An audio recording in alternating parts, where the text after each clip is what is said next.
सातारा जिल्हा बँकेचे उपाध्यक्ष अनिल देसाई यांनी शरद पवार यांच्या गोविंद बाग या निवासस्थानी सलग दुसऱ्यांदा भेट घेतलेली आहे। कुठेतरी त्यांच्या उमेदवारीवरती शिक्कामोर्तब झाले का अशा चर्चांना उधाण आलेले।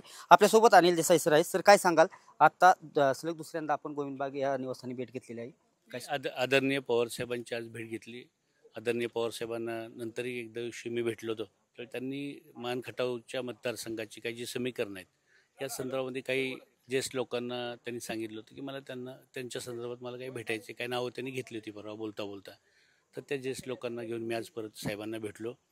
मान खटावची सगळी परिस्थिती साहेबांना माहिती आहे आणि जिंकायच्या दृष्टीने साहेबांचे प्रयत्न चालू आहेत की काही झालं तर हा मतदारसंघ आम्हाला जिंकायचा आहे। या दृष्टीने पवार साहेबांचे पूर्ण ताकदीने प्रयत्न चालू आहेत आणि मला पूर्ण खात्री आहे की यावेळी मान खटावमध्ये परिवर्तन होईल आणि आदरणीय पवार साहेबांच्या तुतारीचा उमेदवार नक्की जिंकेल आणि आम्ही तसा विश्वास आदरणीय पवार साहेबांना आत्ताही दिलेला आहे आणि मला खात्री आहे आदरणीय पवारसाहेब मान खटावमध्ये परिवर्तन करण्याच्या दृष्टीने हे इलेक्शन करणार आहेत आणि त्यामध्ये एक चांगला सक्षम कार्यकर्ता म्हणून माझ्या नावाचा नक्की पवारसाहेब विचार करतील असा मला विश्वास आहे। महाविकास आघाडीतून कुठेतरी जास्तीत जास्त उमेदवारांची मागणी होताना दिसत आहे।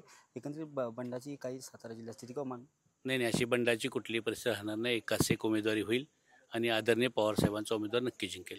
जर येणाऱ्या काळात जर त्याचा प्रश्न उमेदवारीवरती जर उमेदवार नाही मिळाला तर आपण अपक्ष लढण्यावरती ठाम असणार। आपल्याला मी मागच्या वेळी पण सांगितलं की जर तर या गोष्टीला आमच्याकडे अजिबात थारा नाही, अनिल देसाई पवारसाहेबांचा उमेदवार असेल, जर तर हा विषय तुम्हा मंडळींना का पडतो हेच मला कळत नाही। आदरणीय पवारसाहेब एकच उमेदवारी करणार आहेत आणि त्यामध्ये मानखटावच्या जनतेचा विचार करून, सर्वेचा विचार करून पवारसाहेब माझ्या नावाचा नक्की विचार करतील।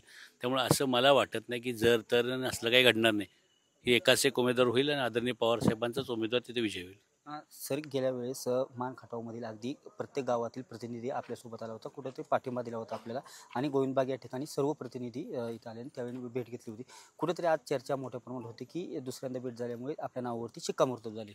हे आज खटाव तालुक्यातल्या साहेबांना खटाव तालुक्यातल्या काही लोकांना भेटायचं होतं, त्यामुळे खटाव तालुक्यातल्या काही लोकांना साहेबांना भेटायचं होतं। त्या लोकांना काही प्रामुख्यानं प्रमुख 3 गट, वडूजनगर पंचायत यातल्या काही लोकांना, प्रमुख लोकांना घेऊन काही जातीय समीकरणं असं सगळ्यांना घेऊन आज मी भेटलो आणि मला पूर्ण खात्री आहे की आदरणीय पवारसाहेब जनतेच्या जे काही जनतेमध्ये सध्या जे काही चालू आहे मान खटावमध्ये परिवर्तनामध्ये एक तरुण चेहरा, नवीन चेहरा म्हणून माझ्याकडे बघताय। जरी मी आज तरुण दिसत असलो तरी सातत्यानं 25 वर्ष राजकारणामध्ये कॉलेजमधनं बाहेर पडलो आणि मी जिल्हा बँकेत संचालक झालो, ते 22 वर्षाचे संचालक आहे, 4 टर्म जिल्हा परिषदेमध्ये आहोत। या सगळ्याचा विचार करून पवारसाहेब मला संधी देतील आणि मान खटावमध्ये परिवर्तन घडेल याच्याबद्दल कुठली शंका नाही। सर, आपण जिल्हा पातळीवर काम करतात, सातारा जिल्हा बँकेचे उपाध्यक्ष, एकंदरीत राष्ट्रवादी काँग्रेस किंवा महाविकास आघाडीसाठी सातारा जिल्ह्यात येणाऱ्या निवडणुकीत, विधानसभा निवडणुकीत कशी परिस्थिती असेल? अत्यंत चांगली परिस्थिती आहे आदरणीय पवारसाहेबांच्या विचाराचे। मला माहिती आहे जेवढ्या सीटा पवारसाहेब लढवतील, जेवढ्या सीट त्यांच्या वाटणीला लढवतील त्या सगळ्या सातारा जिल्ह्यातल्या सीट निवडून येतील।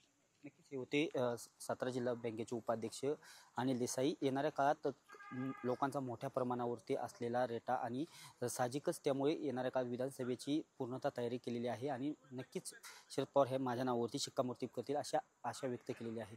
कॅमेरा पर्सन अभिजित पिशेसह मी दीपक कापरे, TV9 मराठी, बारामती।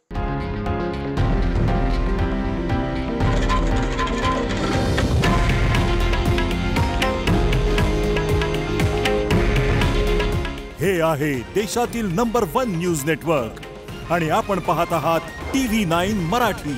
काळजी तुमची, हित महाराष्ट्राचं।